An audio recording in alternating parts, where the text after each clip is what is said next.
Yo, what's up mga kabulanos?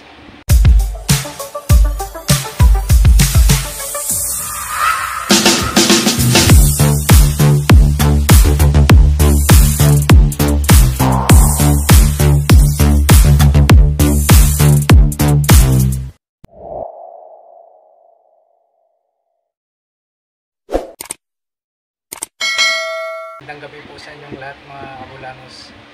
For today's video mga kabulanos, samahan nyo na naman ako muli. Mayroon po tayong abangan mga kabulanos. Mayroon po akong nakita ditong ubuwit na madalas po dito dumadaan sa gilid ng refrigerator ko. Dakmain po natin siya mga kabulanos. Baka sakaling madakma natin itong mailap na bubuwit. Mga ilang linggo na rin po mga kabulanas na hindi na rin po ako nakahuli ng bubuwit. Try nating dakmain to pag lumabas po yung ulo niya mga kabulanas. Alright?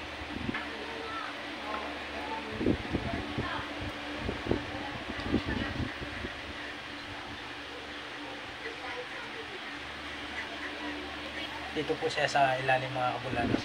Madalas po siya dyan lumalabas. Ayun na mga kabulanos. Lumabas na po yung nakita niyo po yung bubuwit mga kabulanos.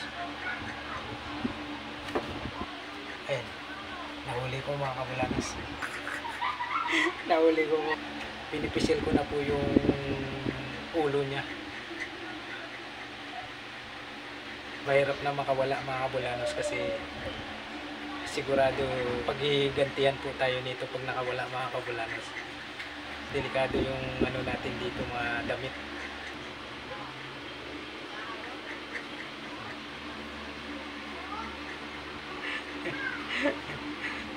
Pinisil ko na yung ulo niya mga kabulanos. So, patay na siya, patay na. Nakita nyo.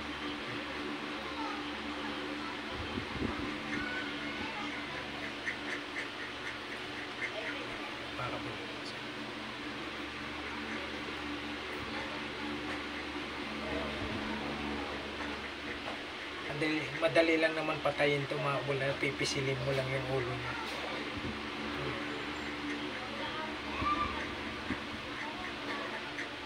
Huli ka bubuwit.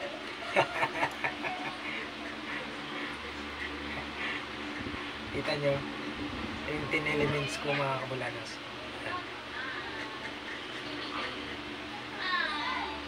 Dabis po siya mga kabulanos, mga kabarbers. Kaya malaking bagay po sa akin kung meron po akong 10 elements. Sa lahat ng oras, lalong-lalo na po pag nasa labas po kayo, kailangan lagi mo pong dala itong 10 elements. Kung hindi mo man isuot sa kanang braso mo, basta ilagay mo lang po siya sa bulsa mo sa bandang kanan. Alright?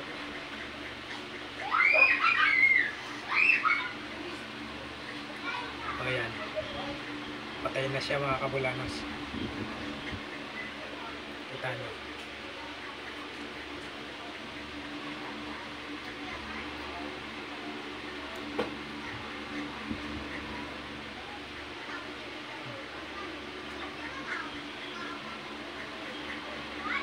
Nakita nyo kung paano siya dakmain.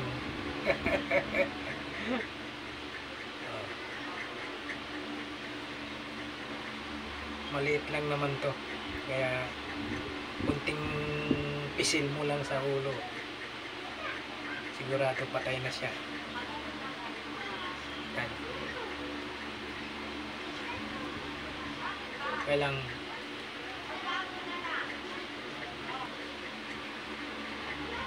nakikita ko dito may mga kasama to eh.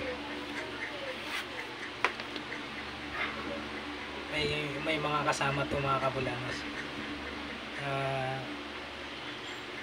Minsan dalawa sila magkasama. May time din na tag-isa lang din po siya. Yan, na chimpuan ko. nahuli naman natin mga kabulanos. Nadakma naman natin na ganun-ganun lang kadali. Dahil po dito sa 10 elements bracelet ko. Alright.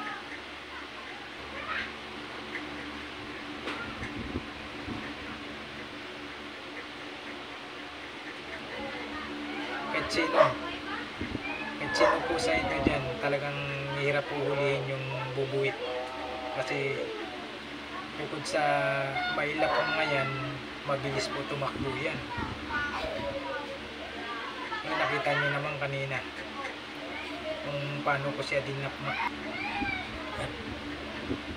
Siyempre pipisilin na natin yung ulo, baka makawala pa at tayo ay pag-igantihan sa pamamagitan ng mga damit natin, diba?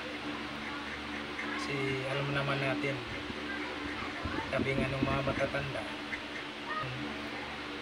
dagang maliit yung bubuwit kung tawagin natin. Pag yan minura mo o kaya na nasaktan mo yan na tapos nakawala, yan babalikan ka niyan.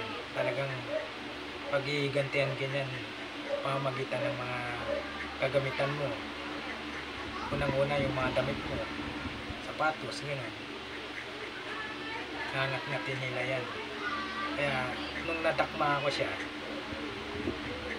sa nung mga nauna ko pang nadakmang mga buboy, talagang pinipisil ko na agad yung ulo para hindi na siya makawala.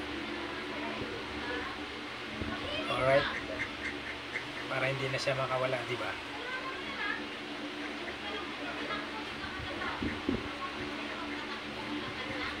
Pinakita ko lang sa inyo yung ebidensya. Talagang mula nung meron na po akong 10 elements bracelet, parang ganun-ganun na lang po ka-easy na ulihin sila o dakmain sila.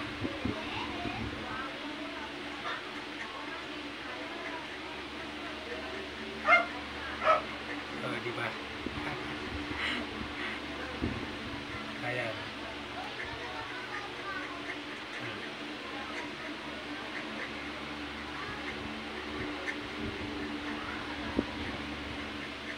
Nakita nyo na po mga kabulanas, mga kabarbers. Hanggang dito na lang po yung video ko ngayong gabi na to. Maraming salamat ulit sa inyong pagsama sa aking short video. And lalong-lalo na po sa mga solid followers ko dyan, viewers, silent viewers, maraming salamat po sa inyong lahat sa walang sawang pagsuporta po sa aking YouTube channel, El Mobile Yuso Vlogs. Lalong-lalo na po sa mga hindi po nag-skip po sa lahat ng mga video niyo. Super thank you po talaga sa inyong lahat. Alright? Hanggang sa muli. Kita-kits ulit tayo sa mga susunod ko pang mga i-upload na mga video katulad nito mga kabulanos. Thank you for watching. God bless.